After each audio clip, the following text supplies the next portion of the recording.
En effet, pour préserver nos forêts d'un côté et lutter contre le réchauffement climatique de l'autre.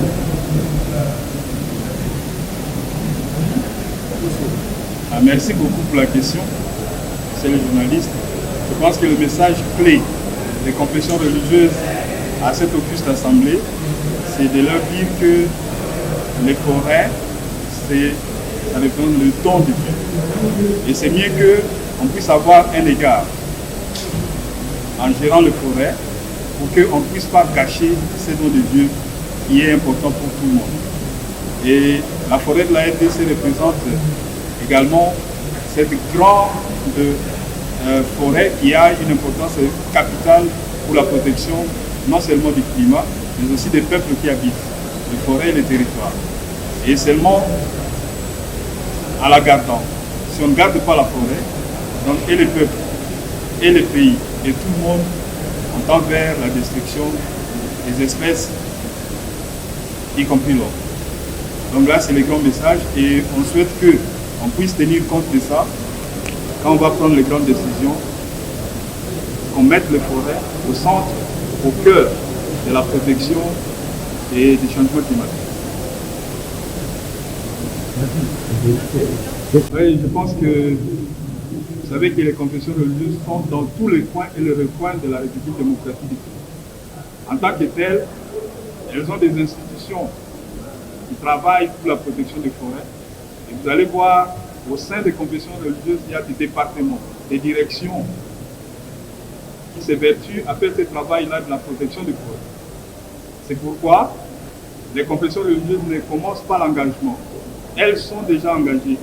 C'est pourquoi on demande au gouvernement de prendre en compte les confessions religieuses, non pas comme des débutants, mais des structures très engagées qui existent dans tous les coins de la République démocratique du Congo et dans tous les coins de plusieurs pays et qui sont en train d'agir pour stopper tant soit peu les changements climatiques, mais aussi surtout les actions de reboisement, la reconstruction des paysages forestiers. Il y a beaucoup de projets au niveau des confessions religieuses et nous sollicitons un appui et que nous soyons considérés comme étant des acteurs à part entière dans ces processus. C'est pourquoi on a lancé l'appel ici que le Fonds vert pour le climat, par exemple, puisse aider les pays tels que la RDC avec des financements qui sont promis, mais souvent qu'on ne voit pas trop, de sorte qu'on puisse lutter contre la pauvreté pour la protection des forêts. Donc c'est un plaidoyer que les confessions religieuses viennent de faire ici tout à l'heure. Donc on ne laisse pas les gens mourir parce que les confessions religieuses ne veulent pas que les gens meurent. Il y a beaucoup d'initiatives portées par les confessions religieuses pour maintenir les gens dans une situation favorable et qui ne meurent pas. Quel est le commentaire fait par les confessions religieuses sur l'appel d'offres pétrolières et non pétrolières, pas les gouvernements? Oui, c'est une question pour nous qui est sous la responsabilité du gouvernement. On considère que le gouvernement a tous les moyens de garantir que les forêts ne soient pas détruites là où on va exploiter les forêts. Voilà ce que nous souhaitons, c'est ça. De l'initiative interconfessionnelle pour les forêts tropicales en République démocratique du Congo, IRI-RDC.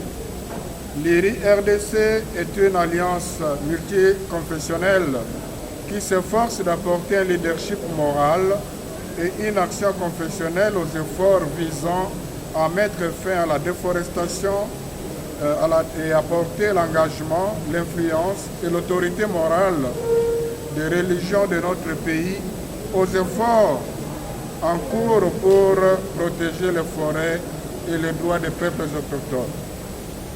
Par ce message, nous, les leaders religieux réunis en IRI-RDC, voulons renforcer la voix de ceux qui appellent à des protections plus fortes autour de forêts en tant que stratégie prioritaire contre le changement climatique avant, pendant et après la 27e conférence des parties à la Convention cadre des Nations Unies sur les changements climatiques. 2. Manifester notre foi en la nature comme œuvre créatrice de Dieu, un don sacré irremplaçable et essentiel à la vie sur terre. La Bible nous renseigne que Dieu a créé le monde en 6 jours et il s'est reposé le 7e jour. Ce n'est pas parce qu'il était fatigué ou essoufflé, mais plutôt pour célébrer le caractère achevé de la création confié à l'homme comme gardien. Doit encourager le gouvernement des pays ici représentés à arrêter la déforestation et la dégradation des forêts et en faire une priorité essentielle de leurs actions en faveur du climat. 4. Obtenir la reconnaissance des droits fonciers territoriaux des peuples autochtones comme un élément clé de la politique climatique en reconnaissant leur contribution à la lutte contre le changement climatique par le maintien des forêts tropicales intactes. 5. Demander aux gouvernants africains de considérer les structures religieuses telles que l'IRI-RDC comme des partenaires pour des questions de protection de la forêt, de la restauration des paysages, de la lutte contre le changement climatique, en leur donnant des espaces pour des interventions au niveau local, provincial et national. Ces structures religieuses sont très actives dans la sensibilisation, la formation et la mobilisation de tous les croyants dans toutes les structures comme la famille, les paroisses, les écoles, les instituts, universités, etc. Sur fond de ce qui précède, nous recommandons, concernant la déforestation et le changement climatique, au gouvernement réuni à la pré-COP 27 de prendre des mesures concrètes pour que d'ici 2030, les pays ayant les forêts tropicales humides, en grande partie, où vivent environ 60 millions de peuples indigènes, aient les moyens nécessaires pour mettre un terme à la déforestation et à la dégradation des forêts naturelles. Considérant que les femmes sont les plus exposées aux effets des changements climatiques, du fait notamment de leur dépendance des ressources de la forêt pour la survie, les pays les plus industrialisés, les grandes multinationales, ainsi que les gouvernements devront tenir compte de leurs besoins spécifiques dans la mise en place de stratégies d'adaptation et d'atténuation.